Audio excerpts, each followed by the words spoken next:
You really have to lock the focus and exposure on this phone. Testing out the Otherwise it's all over shop. electric image stabilization on the Redmi Note 8. This is walking in soft sand, pretty rough walking. Filming at 1080p, 30 frames a second. As the electric image stabilization does not work at any higher setting than that, any higher res. On the screen it's bouncing up and down a lot, so we'll see once you play it back how effective the image stabilization is. I'll just do a bit of a run. The camera's in auto mode, that's why you can see the focus and exposure jumping around a lot. The standard app does a particularly bad job of exposure. Alright, that's running in the soft sand on the beach. Testing this image stabilization. How does it compare to other electric image stabilization? How does it compare to something like a GoPro, or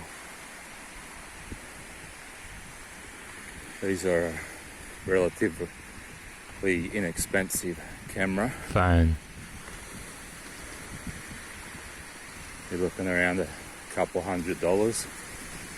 It seems to do a better job of focus and exposure when it has someone up close to lock onto, as opposed to just taking in landscape, where it seems to flicker with the exposure and focus and doesn't really know what to lock onto. The EIS also works in the wide angle mode when recording at 1080p, 30 frames a second.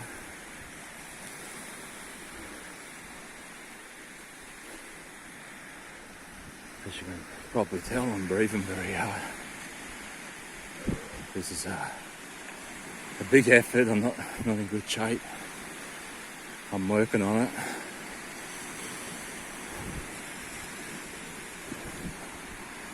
Working on getting myself back in big shape.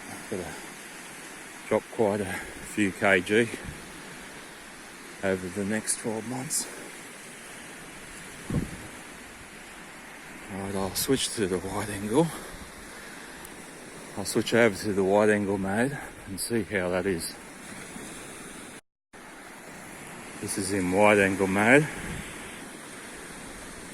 1080p, 30 frames a second.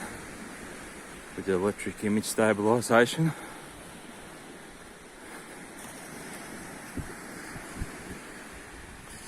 The standard camera is pretty wide as is.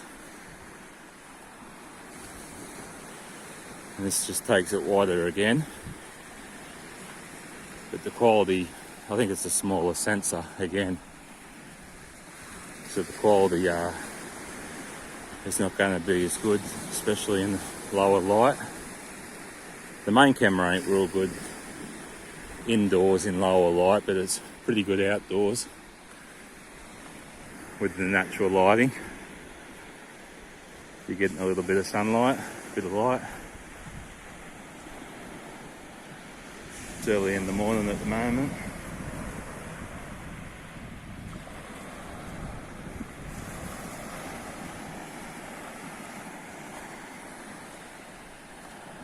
This is my electric image stabilization test.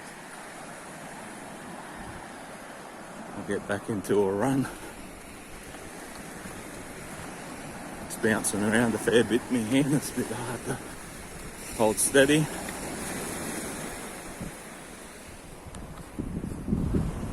Alright, looking back towards me. How's that?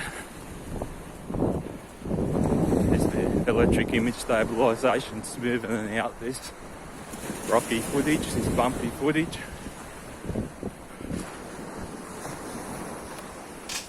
The electric image stabilization does a pretty job there.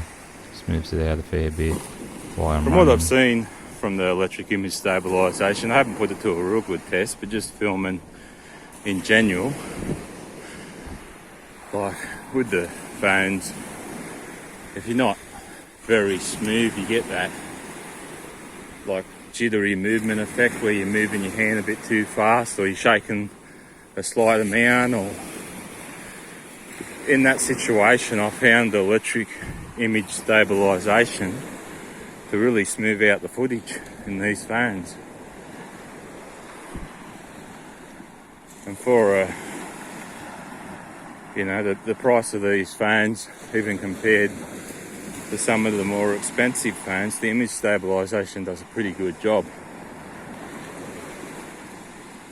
I think one thing that Redmi need to fix up is to record their audio in a higher bit rate, because the audio is one of the downfalls of the camera. With the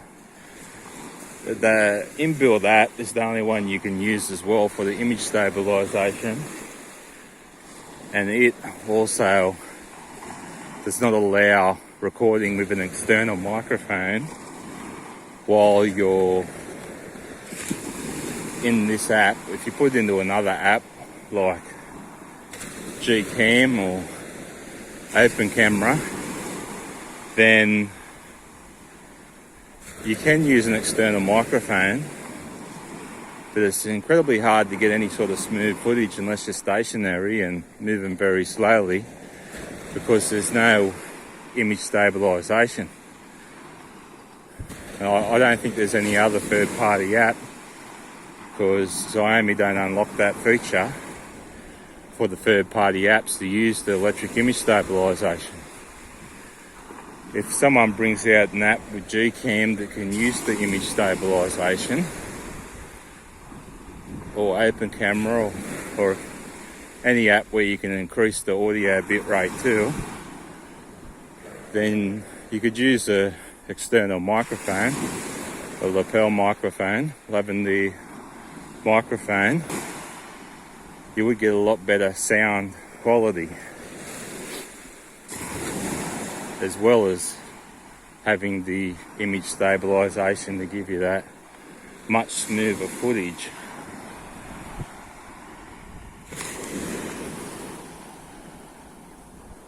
But it's still pretty impressive for the price of the phone and what they're doing with the electric image stabilization. A lot of the companies now, after seeing what GoPro's done with their action cameras, I think a lot of them are realising what's possible to do electronically and get that silky smooth footage, even when you're walking along. And because even with a gimbal,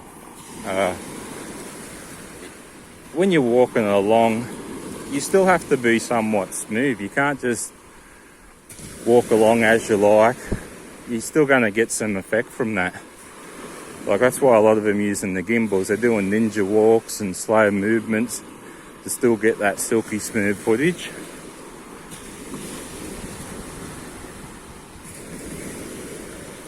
So the electric image stabilization can have benefits even on top of the gimbal setup,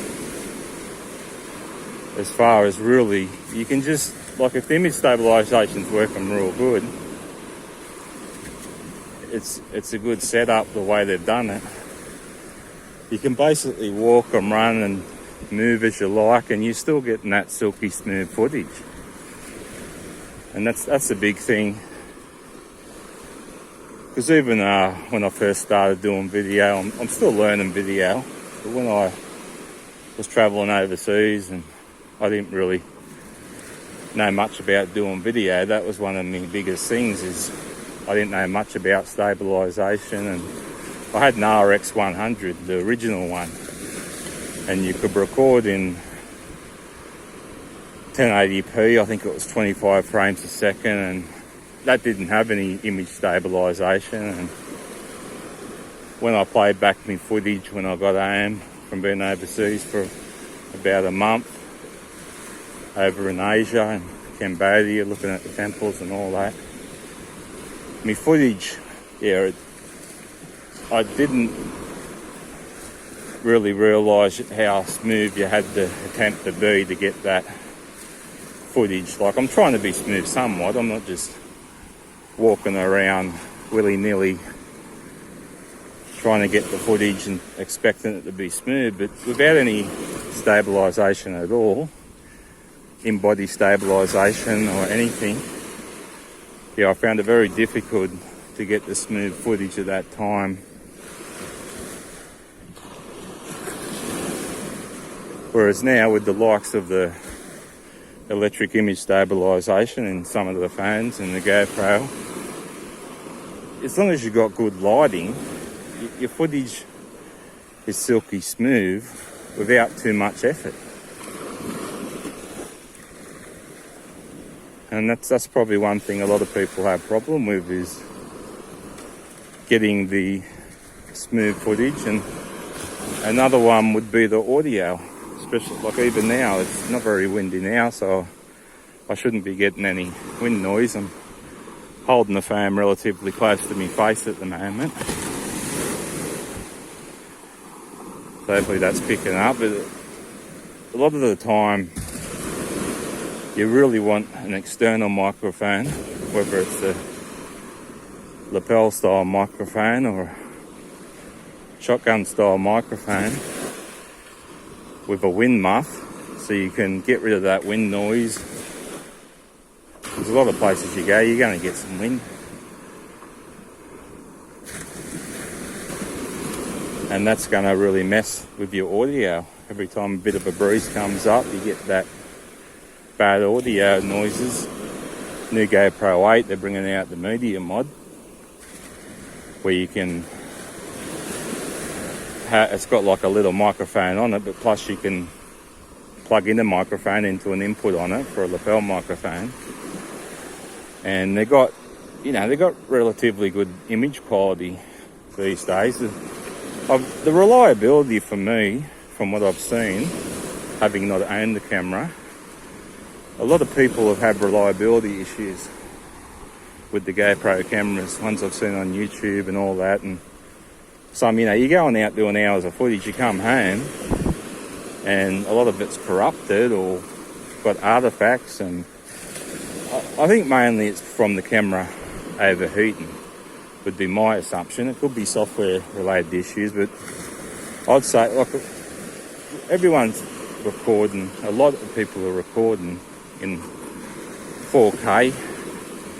They've got the hyper smooth cranked up in linear mode or 60 frames a second, and add a little bit of heat to that, outside temperature, if they're outdoors, and which you most likely would be, because the cameras work shit indoors to install a camera unless you've got real good lighting. And the camera's just overheating after a while. And that's probably why they're getting a lot of issue. So I haven't seen anyone really say they've done a test of putting it back to 1080p and testing the reliability of the camera then, because it's obviously not going to work the camera near as hard to record 1080p. And on these small sensor cameras, I watch YouTube mainly on my 65-inch LCD TV. I sit relatively close to it too because of the room I'm in. And between 1080p and 4K, I can't really tell a massive difference. All I could really say is the 4K looks a bit sharper. Like, I'm not that interested in seeing someone's nostril hairs individually and stuff like that. Like, for me, 1080p is already good. And another thing on that, like, some YouTubers might be concentrating more on the resolution, thinking that's the ultimate image quality, because like a lot of the videos I've watched and that, like, the camera they're using and the lens and like the ones that are using autofocus, which is a lot, the autofocus performance is make a much more difference to the viewing experience and the image quality than simply filming it in 4K. That's why I see a lot on their bashing Canon, because they haven't got the dual pixel autofocus in a lot of the 4K cameras, and obviously you've got to have high processing power, and that feature is going to be in their more expensive high-end cameras. So to me it makes perfect sense. Like, you know, you got full frame cameras, the Canon full frame cameras, and they put out a real good image quality from what I've seen. Like, even in 1080p, the autofocus is on point. It's the best I've probably seen from a viewer watching YouTube. I don't own the camera. I have a Panasonic G7 and the autofocus on that is useless. So you just use manual focus, which, yeah, it's not as convenient, I don't think, for a lot of situations. Like YouTube, I'm not sure if they favour people that upload in 4K as far as, you know, how they promote videos and whatnot. But I think a lot of the ones that film 1080p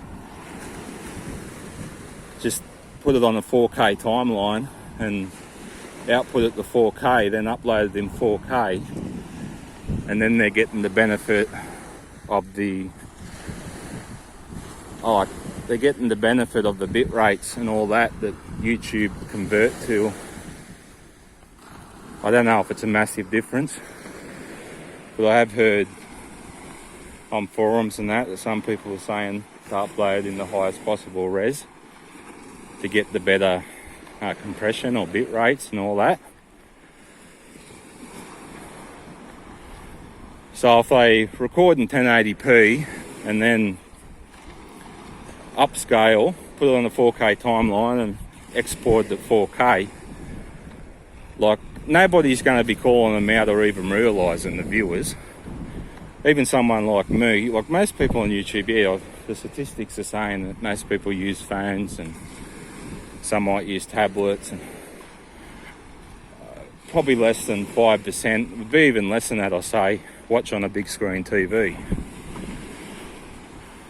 I'm one who likes to watch on the big screen TV. That's the way I like to view it. Like, it looks good to me.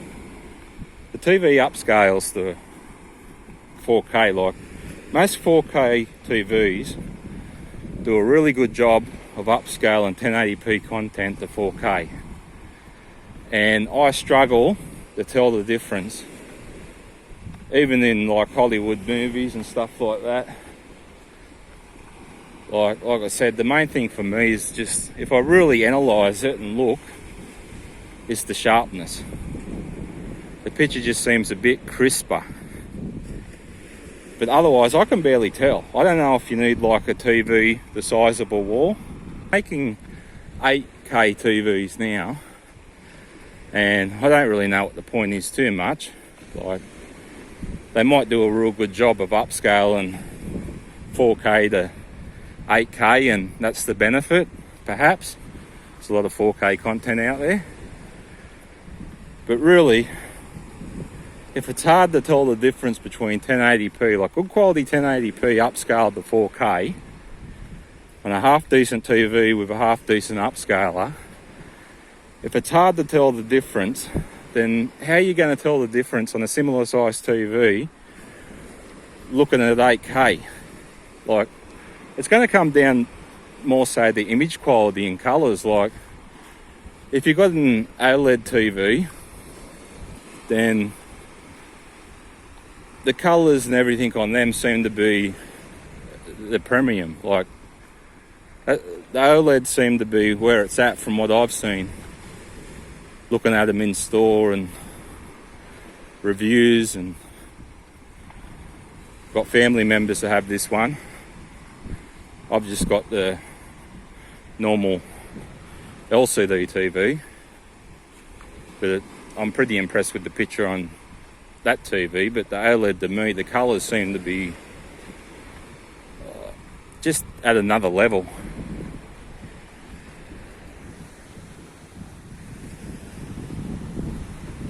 But the image quality for me, like, that's making more of a difference in the resolution, whether it's the camera or the TV. Like anything past 1080, it's the image quality of the TV or the screen or whatever you're looking at, and the camera and the lens. You know, if you've got these high-end lenses, even at 1080p, they seem to make the image super crisp,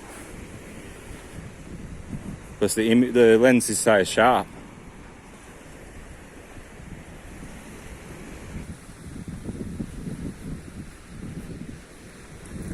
Getting a bit of wind up here, so it's not very strong, but I'm not sure what the microphone will be doing now. Could be getting some wind noises coming from that direction. I'm getting out the point here near the river. See if there's any crocodiles up here. You get crocodiles laying on the bank. So I don't walk over this little hill here and I'll walk straight on top of one. It might give the crocodile a fright.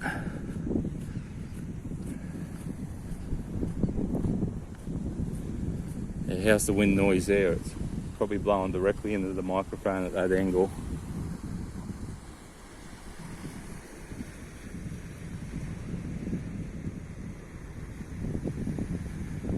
Walk back up this way, get some more exercise in. Where was I? I was going on about the 1080p 4K situation. Like, if everything's working good, then, you know, why not film in 4K? You can buy memory cards and all that pretty cheap, and I understand that situation. Like, if you got the money to buy the high-end cameras, and, you know, to get good autofocus, if you're using autofocus, and yeah, fair enough. But for the average Joe, you can save a bit of money buying a 1080p camera, or even second hand. Get some good 1080p cameras out there. Try to look for one with a decent bit rate.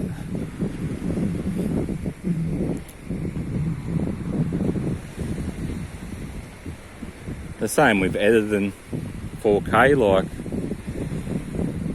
to edit 4K directly, you're going to need a high-end piece of kit, like a high-end PC or Mac. But I don't think most people edit like that anyway. They edit them proxies once you get into the, you know, adding effects and multicam editing, and they're using optimized media or proxies. And that does make editing a lot easier. I've got a 2012 MacBook that I've upgraded, and if I import 4K into that from my G7, which obviously I'm using manual focus to get this autofocus is rubbish, then yeah, it edits it, no worries. Multicam, you can add colour effect, whatever you want to do with proxies. That's an old computer. I got a solid state drive internally with the OS on it. I edit from another solid state drive, 1 terabyte, hooked through USB 3, which gives the drive more than enough bandwidth. And yeah, it edits fine. I think having the hard drive set up like that makes an improvement. You don't have to worry about any slowdown there. And as far as export goes, like, I'm not in a hurry anyway. You just, yeah, away you go. Go about your business. I've got another PC there. I've got a older Windows PC too. Just a quad core, a few generations old, 16 gig of RAM. It's no good for editing 4K unless you're using proxies as well. It edits 1080p up to 60 frames a second, no problems, without creating proxies. I'm in no big hurry for the export. Like if I'm not making a shitload of videos, I mostly make videos of my family and my kid. I might throw some on YouTube from time to time if I think it's any use to anybody. It's used to one person, and that's good, because a lot of the time I'm on YouTube and I find videos and I get some hot tips from the videos. It might be, a lot of the time it's a small YouTube, because I find a lot of the big YouTubers, I don't know, they've got a big following, but to me they just seem like commercials. They're not giving you a lot of great tips with the camera. They're just praising it up because they're getting money or free shit. And I don't seem to get much quality information from them. And yet they're the ones, they get millions of views. A lot of the time I get on a channel of a smaller bloke and he might only have a few views, 100 views, and he's got some real good tips on that camera. And them tips and reviews and little details and tests and that some people do, they're the ones I appreciate. Like, a lot of the times on the big YouTube marketing style channels, as I call them, they're not even giving you any footage, or very little footage. They're just sitting there talking about it a little bit. They might run outside their house or apartment and go down to the shop or something, get a little bit of footage, and they're the ones getting all, making all the camera sales from influencing the people watching. But a lot of the time you're not getting that much information. You're not picking up a hot tip here and there. You may as well just go and read the press release of the company. You'll get more information. Get the advertising direct from them, and they're not doing much comprehensive tests. A lot of the time, I say they're using the camera for a few hours, and if that, they're probably not even that. They're getting free shit. Same with the gimbals, a lot of gimbal reviews there. They must be giving out a lot of free gimbals. Some of them do a decent job. They show you a fair bit of footage, and I'm not bagging all the top ones, even if they're getting paid and all that. They're put out some cons as well as the pros. You want to hear both sides. Give some tips on using the unit, what you've found. Give some, these blokes are supposed to be camera experts and filming experts and all that. Surely they've got some good information and tips. Like, they call themselves filmmakers. I listen to some podcasts of some of the filmmaker channels and that, and yeah, they do put out some real good tips. So you can tell that's their trade. Just little things they say you pick up on. You get some good information here and there, like that you can apply yourself, just in your, just in my home movies and all that. Just a little bit of suggestions and things they say that you can apply.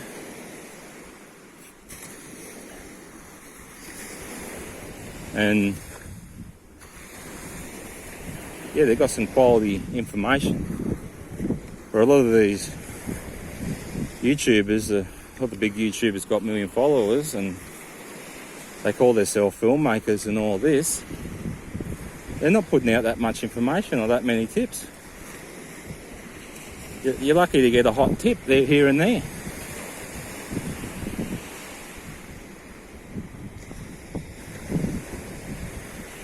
Anyhow, still testing this. I would have got my hand in front of the camera, haven't I? It's probably better to use a little handle with an adapter or selfie stick or whatever you got, just to hold it, so you're not getting your hand in the way of the shot when you're trying to hold the camera, if you're doing a longer video or walking along a long way.